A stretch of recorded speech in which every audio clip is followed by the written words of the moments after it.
density of prey on the bottom, and the density of predators here on the y-axis.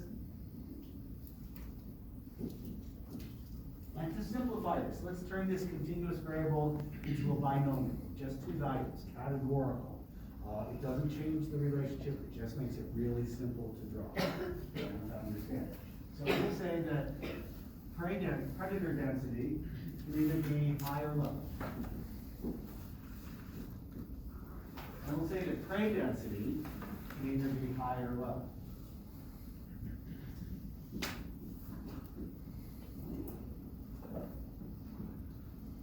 Okay, and so let's make some notes. We'll put some notes in the corners. So we got four quadrants. There are four different combinations of population densities, both high, both low, and two where one is high, the other is low. Good? Good question?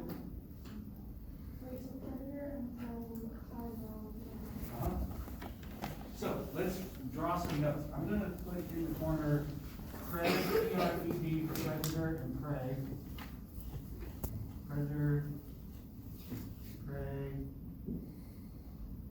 predator, prey, predator, and prey. Yes, and then I'm going to write to remind myself whether the predator, whether each of those populations should be increasing or decreasing. Okay?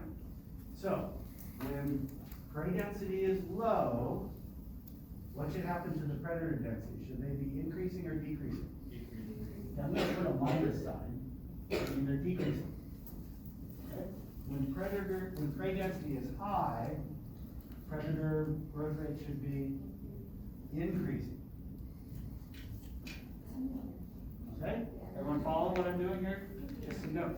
When predator density is high, what should be happening to the prey density? Increasing or decreasing? It should decrease. When predator density is low, what should the growth rate be? Increasing. Okay, so now let's take it for a spin. Why don't we start out here at a particular time, and we'll call it A. At time A is when we have population. I actually have this model, and I will post it for you. On Canvas? Yes, on Canvas. Although the one I'm going to post, it's a continuous variable, so we get circles instead of squares. But you're welcome to take pictures. At A, we have a combination of predators should be increasing and prey should be decreasing. So, I'm going to draw two arrows, one for each, and they're vectors, right? So which way should I draw a vector for indicating that the predators are increasing? Should that be the arrow, should that be up, down, left, or right? Right. Should it be on the horizontal or the vertical if we're measuring predators? Predators. Vertical. Should it be up or down? Up. So here's our up. And what are prey doing? They're decreasing. So prey are measured on which axis? So should that horizontal? So it should be left or right? Left. It should be left is down. If we add these two together, what do we get? Shift this over, right? Or you put the head over, right? You have it down. Anyway, you can visualize this. What's going to happen? It's going to change this way. That's going to bring us to a new set of circumstances at time B. At time B, what's happening to, what's the, in B, we have high density or low density for predators? Predator, right? High density, so prey should decrease, up, down, left, or right? No. Prey. Left. Left. And, what can you tell me about the prey density? Decrease. Well, is it high or low? Low. And so then predator should be Down. down, which is increasing or decreasing? Decrease. Decreasing, down. So, the community is supposed to change like this. We get to this spot. I'll put it over here, just move out of the way. Tell me about the prey density here. It's low, therefore the predator growth should be going down, which is up, down, left, or right. Predators. Prey is low. Predator should be decreasing, which is what arrow? Down. Yeah. Tell me about the predator density at time C.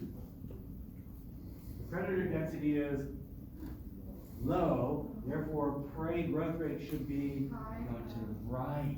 going to the right, which is also known as Getting increasing. Increasing. Is to the right.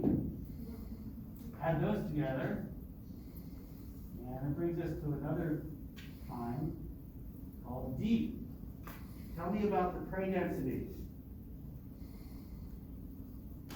It's high, so the predator growth rate should be High, growing. growing, increasing. It's always the density affecting the rate of the other, the growth rate.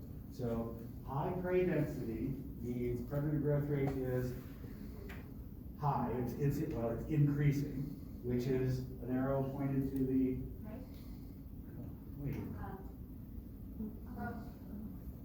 up, it's pointed to the up. Exactly. And tell me about predator density. Predator density is high or low? It's low. It's low. Yes, it's in the bottom half. So it's low, which means the left is what? Left will be,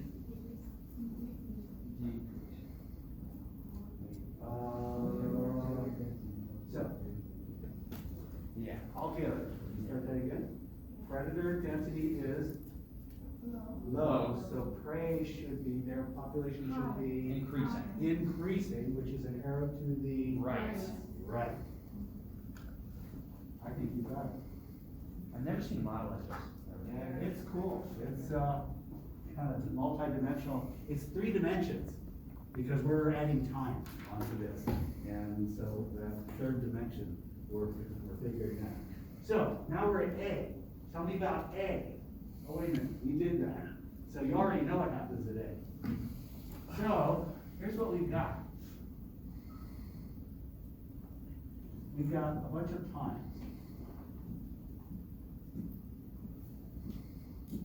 And we've got 2 population densities.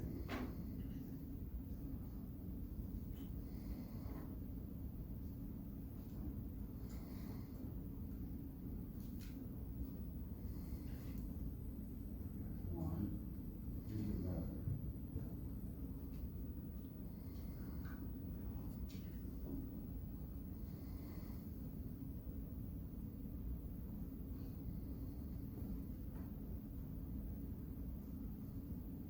There we go. I should have used 2 different colors. Let me outline one of those.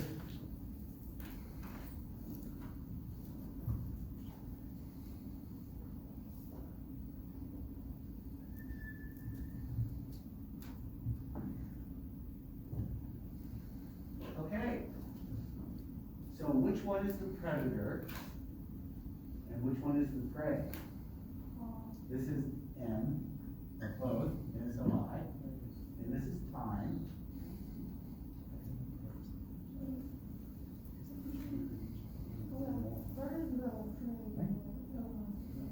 One is predator and one is prey. Which is the red one? Is that the predator or is that the prey? I'm going. How do you know? Because it has a lot before. It happens first, right? So this is prey. And the predator lags the prey. It happens afterwards. So here's the predator reaching its peak. Here's the prey reaching its peak. Here's the prey reaching peak, predator lags it, then the predator reaches it. Prey hits the bottom, and then in the next quarter cycle, the predator hits the bottom.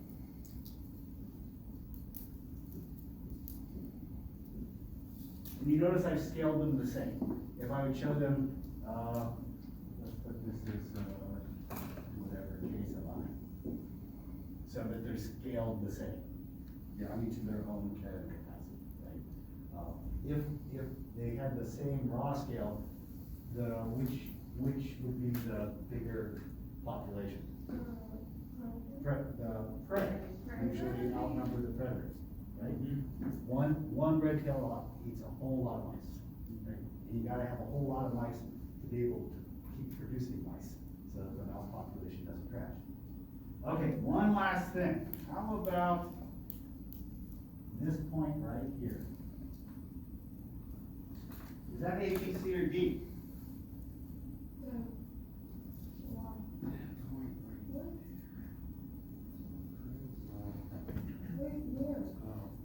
This one. I like to see it that angle. Yeah. Yeah. It's directly under the red line. A, B, C, or D? Well, tell me what's happening at this point.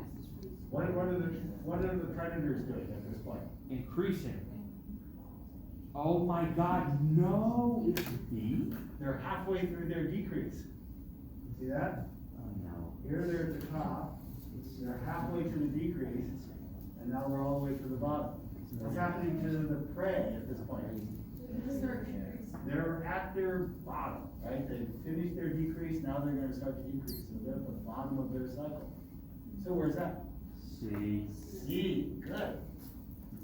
C, B, A, E, C. Is that right? C is here, at the bottom, D, bottom four, yes.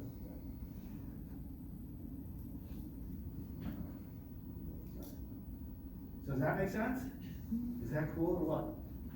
So that's the Lotka-Volterra equation, or model.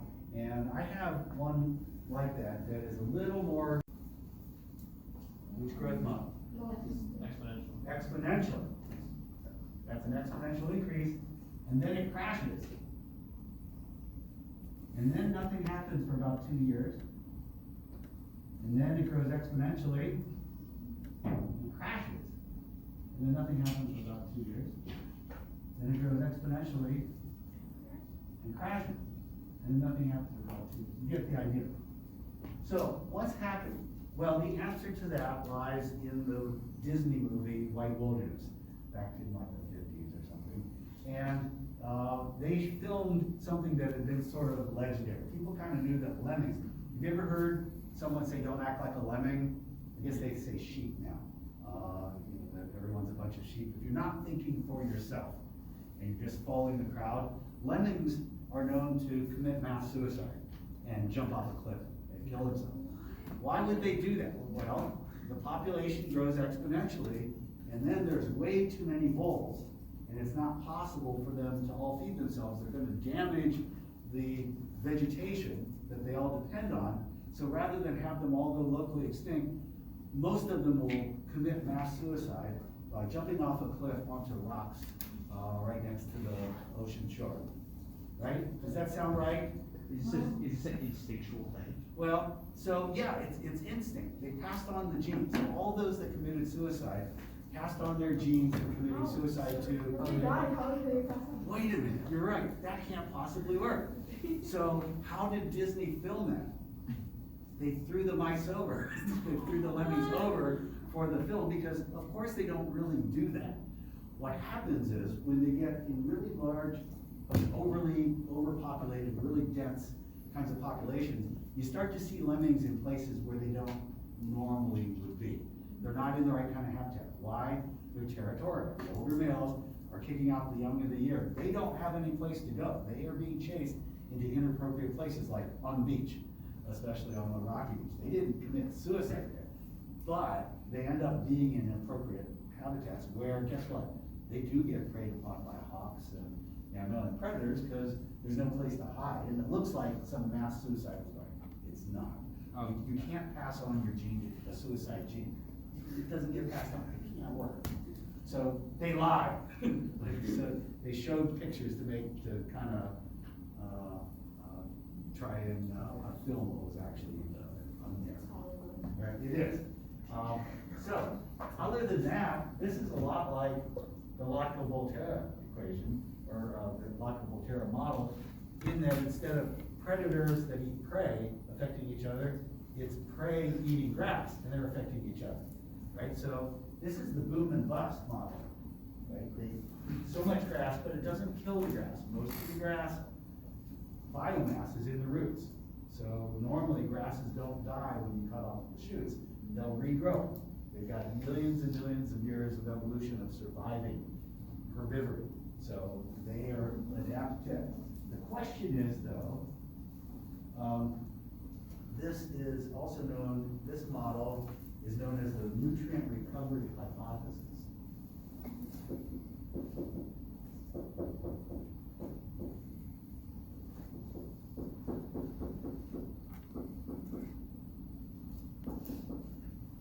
And here's the idea. So when you get lots and lots and lots of lemmings, they eat pretty much most of the vegetation.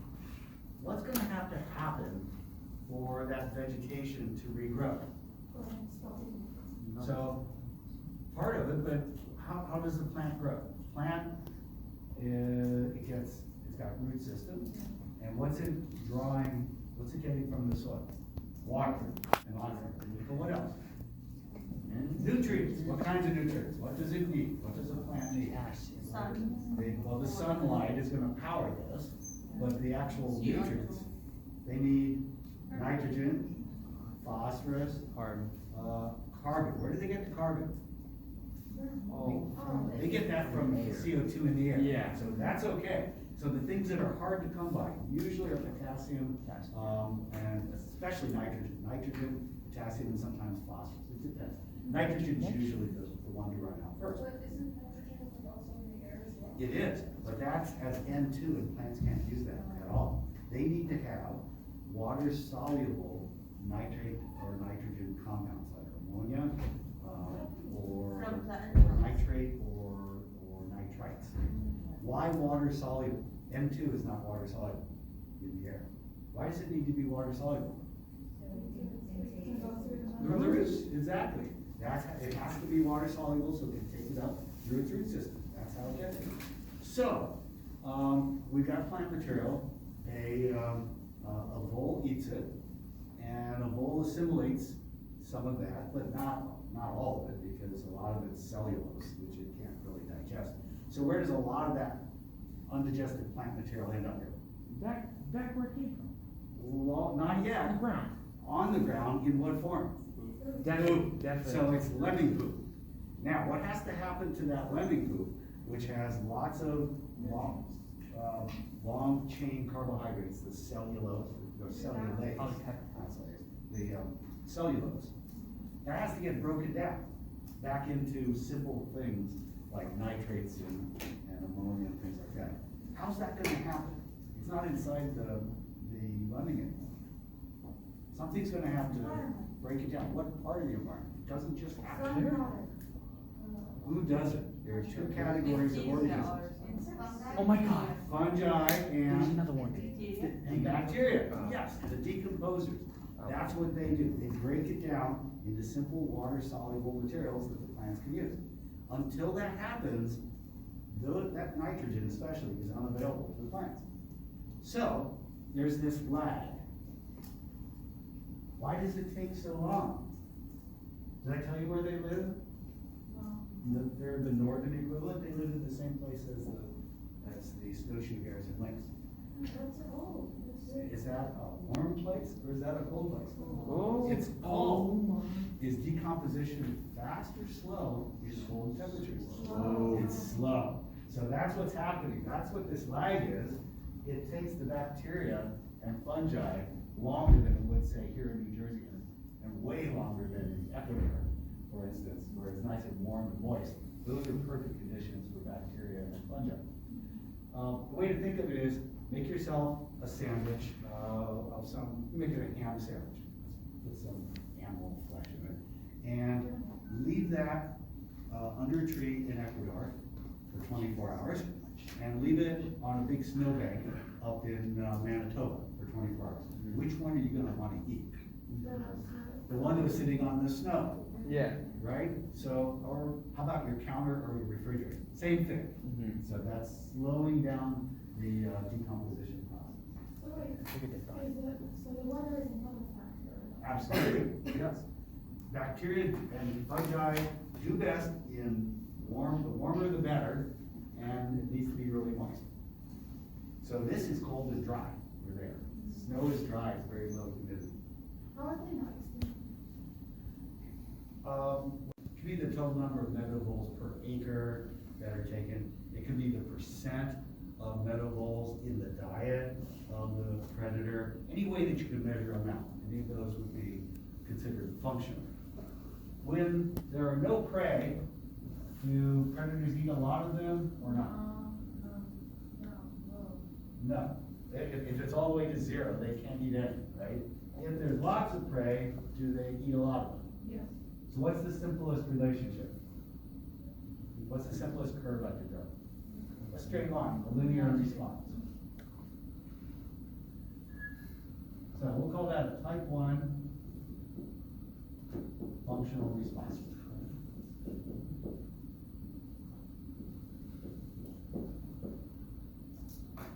Type 1 functional response. Now, that may work over some range of prey densities. It's not infinite. So for instance, if I brought in a large pizza and, you know, cut up into lots of little bits and gave it to you, how much of that pizza would get eaten? Oh, if I were to bring in 4 pizzas, large pizzas, how much of that would you consume in the next half hour? All 5. Probably 5. 5? If I brought in 10, Ooh, that's a lot. It's a lot. Where was it? Another time. Probably something like that. so there's 27 people here today, about a third who were enrolled. If I brought in 27 large pizzas, how many of them would you eat? Okay, and so if I brought in 28, you'd still eat the same amount as if I brought in 27? Yeah. What would that look like if I graphed that? You were eating them up until you've eaten as much as you possibly could, and then what? And then it just starts. We'll call that a type 2 functional response. So prey density wouldn't keep rising? Well, Because this there's is the still- independent variable. This is the dependent variable. Amount of prey eaten is a function of prey density. I thought it was the other way around. No. This is independent, and this is dependent. It's a function of this. And again, you'll see there's one and only one y value for each value of x, so this is a function. In fact, it's called functional response, but that is the coincidence. It's called that. So this is a type 2 functional response. Prey are eaten in relation to their density, in proportion to it, whatever that proportion is, but you can saturate the system. Predators can't eat an infinite amount of prey, so at some point you can saturate. Alright? Well, if I were to bring one of my favorite foods, the gizzard, if I brought some of that, how much of that would you eat if I brought 3 containers of it? In Well, the you never usual know. containers that it gets served in. What if some people don't like it? Some people like it. Well, yeah, so what do you think? What does that not have anything to do with it? How much gizzard would you eat? I would have, a good amount of, what's the serving? I don't know. It's in the normal, It's in the normal? it's in the thing that it's. Let's say- Traditionally it's served in. Let's say 1 serving, so. How many would you have? What is it? Well, would you eat it? Yes. Is it? Do you, well, let me put it this way, do you promise to eat it? Okay, so, you're not, I made it up, there's no such thing. So you're not familiar with it, so you're probably not gonna eat it, right? No one is willing to promise to eat that. So, when something's really rare, you probably don't know about it. And so, you're probably not gonna eat it. Until it's common enough that now you're familiar with it. And then you would eat it in relation to in proportion to its available availability. But, you know, you can all get full, right? And so this would be a type 3 functional response.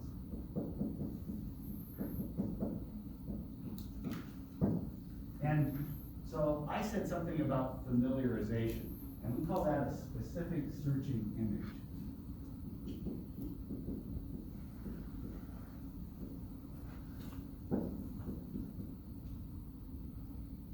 Or SSI. So if I tell you, I've got a whole bunch of food on the counter over there, would you bring me the gizzard? You wouldn't know what to do, because you've never heard of it, so you wouldn't recognize it. You might not even know that it's food. So that's not what you're looking for. A red-tailed hawk is looking for mice, or voles, or squirrels, things that it's familiar with, right? They're not looking for something new. So there's a novel item. It's not likely to get eaten until its density is high enough that predator population is gonna get familiar. I have a question. Yeah. What if it's, this, it looks the same, it's just a different color, I thought that.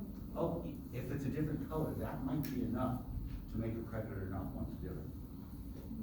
That doesn't really not know, like, They might not know. So, and that depends on the predator. I was just on sea bass. You should take Haverly College, or you can take the, I teach it every other year, I'm teaching it now. But I keep a few seats open for undergraduates, and we actually go over models like that, where some predators, will shy away from something that is the wrong color, and other predators won't, so it depends on the context. So both can happen under different circumstances. Yeah. Could you just quickly go over the 3? 3? Yeah, 1 and 2, and I got 3 actually, but. Oh, so type 1. Right. Predator eat in proportion to their availability. Right. Type 2, they're eating in proportion to their availability unless the densities are so high that it exceeds the predator population's ability to eat them, or to continue eating in that proportion. Type 3 functional response is just like a 2, except now they're eating below their availability, typically not at all, until they reach some sort of threshold density at which they become familiar. The other thing that can cause this is refugia. Refugia, hiding places. So if there's enough room for 10 good hiding places for these mice in the field, all 10 will be in those places. If there are 20 mice in the field and only 10 places to hide, 10 of those mice are going to be exposed to predation risk in the other side. So either an SSI or refugia can account for prey not being taken when they're rare. So, do voles see the hawk and they're like, oh my god, I gotta hide, and they run and? Yes, Wow. absolutely. For real? Oh, well, think about it. They are the descendants of all those that didn't get eaten by us, Oh, okay. right? So So they figured it they out. are hardwired to be watching the predator. Absolutely. Okay. Okay, so does that make sense? So that's functional. A numerical response, and I'll just have to apologize for Buzz Howing. Numerical response, you just have to memorize. A field, and it's got lots of voles in it, and the voles are having a really great reproductive season, and now the number of voles, the vole density goes way, way up. And as a result, the red-tailed hawks that feed on them have larger clutches. They lay more eggs. Is that a functional or a numerical response? Laying more eggs. Changing predator. They're gonna change the number of predators. Yeah. So that's a numerical response. There's several ways that can happen. So they could, I can think of 4 ways that you might get more red tails. One is that their birth rate goes up. What's another way? Why does their birth rate go up? Because there's more voles, the females are fatter, she can lay 3 eggs instead of 2. And the eggs are bigger, more likely to hatch, just like birth rate in males. So the birth rate could go up, that would be a numerical response for the predator. the predator death rate could go down. Does that make sense? More food, less of them starve to death. Also, there's immigration and immigration. Immigration rates into the area could go up. Is that reasonable? If there's lots of food there, might that attract predators? Sure. And those that normally would disperse, maybe the dispersal or immigration rate goes down. It's like, I'm not leaving here. This is great. There's more bulls here than I can imagine. Why should I go someplace else looking for resources? This is fine right here. So 4 different ways it can go up. 4 different ways it can go down, all the, just reverse the signs on each of them. So those are all numerical response, change in the predator density. Okay. And we're assuming similar prey, so that they've got the same nutrient content. Basically, they're just either big or small. And this is the energy contained in those prey. So we can measure that in calories. So it's the reward, it's the benefit from taking prey. What's the simplest relationship between prey size and the amount of energy it contains? The larger the prey, the more And the simplest curve would be a linear. linear. Okay? So we'll call that the benefit. If you have a prey this size, you get this much benefit. If you get a prey twice that size, you get twice the benefit. Okay? But that's only half the equation. What else do you have to figure in on what's profitable? What's profit? Like, more, yeah, it's profits, revenue minus cost. Exactly. So our revenue is our benefit, that's what you're bringing in. There is a cost. And so prey Energy. of some intermediate size would have low cost. And you would expect that to be true, for, say, still talking about red tails, from something the size of a medium-sized mouse up to a squirrel. Those are all pretty low cost because they've evolved eating prey of that size range. So they're really good at it, right? If it's too small, it costs more per unit because a lot of them will get away because you're not really designed to catch really little stuff. If you get really crazy, they can't eat ants. They can't even pick up an ant. They don't have the apparatus for things that small, right? So mostly because a lot of them get away, the per unit cost can be really high because you have to include all the times you miss as well for every time that you catch something. And so you can get a cost. I'm going to mark this point and this point. And then the cost goes up. And I'm going to mark this point. What happens to the cost when the prey gets large? The cost They is go up, Yeah. right? Number one, they're probably rarer, so it's going to take you longer to find one. And you have to pay for your metabolic rate and everything else the whole time. All those costs are, always incurred. And you gotta catch them. So what's the chance of them getting away if they're bigger? Probably pretty good. And if they get really inappropriate large, it could be really serious consequences. So you could catch, a little baby mouse about this big. If you catch a bigger mouse, it's gonna bite you, you won't like it. Yeah. You catch a squirrel with your bare hands, it'll bite you and do some serious tissue damage. If you grab a tiger, the costs are ridiculously high, right? Inappropriately high. So that might look something like this.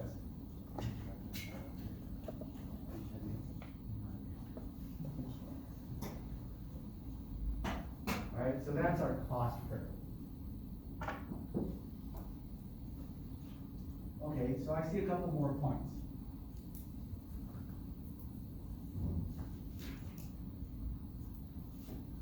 See a point here, see a point about here. Let's call this prey size A, B, C, D, and E. So here's our energy of either the cost or benefit, measured in the same way, calories, for instance. So what's the best deal? Which is the optimal return?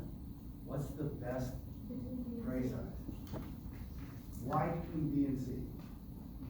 Because that's the least amount. Right, but that's only half the equation. What are you trying to maximize? So if you see, You're trying to, no, Cause you're trying to maximize, D and E, how do you get that energy? What energy is available to you to use? the thing to kill. Right. Well, so there's a cost and benefit. What does that mean? The benefit is the amount of energy that the prey contains. Right. The cost is the amount that you spend to get that prey. So how much is left over for you to use for growth Right. or anything else? Profit. It's the profit. Gotcha. So what profit is what? What's the equation for profit here? Is Benefit. Minus? minus energy. Yes, exactly. It's the benefit minus the cost, less the cost. So that's what you want to maximize. So what is your net benefit at A? it's, equal. Zero. Zero, yeah. Right? It's the same value. The cost exactly equals the benefit as measured here on our energy scale. The cost is the same as the benefit, so your net return is zero. You will starve to death eating prey size A because you're using exactly, for whatever benefit you get in calories, you spent that much to get it. So you've got nothing to pay for breaking down glucose by your mitochondria and charging ATPs. You spend as many ATPs as you can charge. So you're gonna die. What about E? The same thing. The cost is so high, it equals the benefit, so there is no net gain. There's no profit, nothing left over. So that leaves us B, C, and D. Shall we vote? Which you think is the best solution to maximize? How many vote for, let's do B and C. Which would you like, which is better, B or C? C, of course. Same cost, but more benefit, so the net benefit is better. That leaves us two. Who likes C, who likes D? Wait, I can't see. Go with D, yeah. You're going with D? A little more, yeah. Why? I mean, honestly, I feel like they're both good options. But they're not. Really? One is better than the other. So I guess, I mean, D, I was thinking I get more benefit, but it's like slightly more cost. So it's like, if I get sushi and they're like, do you want an extra $1 for avocado? Some people would be like, yeah. Except that's apples and oranges, because, Okay. because not everyone's going to, if you're looking at calories, you know, Okay. and if you pay them in calories, and Okay. you measure the calories in what you get, that would be good. So, okay, so D's the best. Why? Yes. So, which has the higher cost? D. D, but which has the higher benefit? D. D. Slightly. What's happening? This is a curve. So between C and D, the cost is rising. However, what's happening to the benefit? The benefit is rising more than the cost. Until you get to D, then the cost is rising A lot. more than the benefit. Right, okay. So below D, both were increasing. They're both increasing through that whole range. So like seeing the slope. But, oh, yes, it's very much about the slope. If I draw a tangent line right here. Right what's it now. gonna- Right here, if I draw a tangent, who's that gonna be parallel to? Benefit. That we did, I did this morning at 9:30. Yeah, we did this. Exactly the same thing. In economics class? And calculus. Yes. Same So, thing. so there it is. That's what makes D, because from C to D, both cost and benefits are rising, but the benefit's rising faster than the cost. From D on, the cost is rising faster than the benefit. If I had a ruler here and I drew this really carefully, I should be able to measure the distance between these two lines. Should I measure it? How should I hold my ruler to measure it? Well, which axis am I using to measure energy? It's the y, so it should be vertical, so the vertical distance between those two curves is greatest at D. Right, does that make sense? So, getting better, still getting better, slowing down, now getting worse. So the biggest difference should be right there. Measured in the vertical, because that's how we measure energy on the lens. So we're looking for like the largest gap? Yes, the largest vertical separation, which this, so there's an equation. Actually, this describes this distance.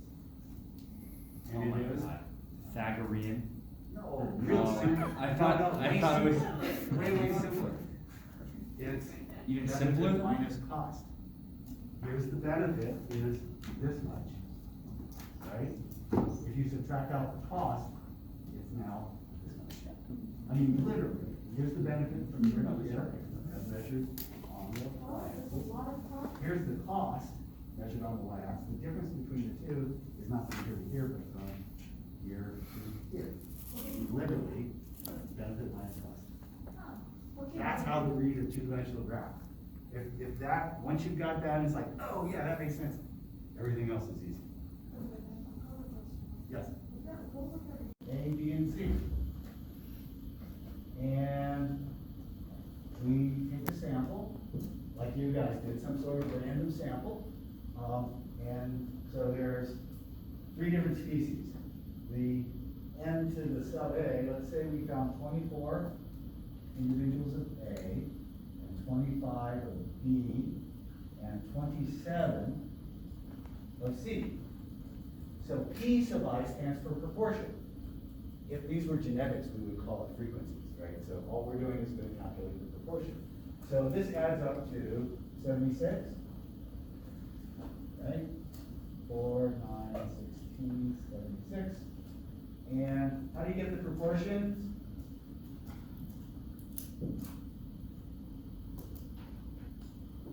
You divide each one of these samples by the total of all samples. And I'm gonna just round the display. I did this on a spreadsheet. And so it may not, it may look like it's wrong, but the display is rounded to 3 decimal places. So P sub I would be 0.316, 0.329, and 0.355. If I add these together, what will they equal? 1.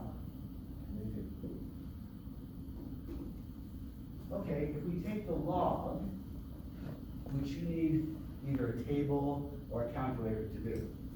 If in the not too distant future, you're asked to do one of these, I would provide a table with some convenient proportions and the logs of those proportions. So log P sub I turns out to be negative 0.501, negative 0.483, and negative 0.449. What do we do next? So we've got log P, we need to multiply it, right? Literally, take this and multiply it by that.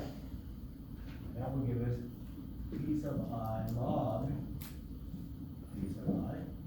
If you multiply this column by this column, you get negative 0.158, negative 0.159, negative 0.160. If we add them together, we sum them,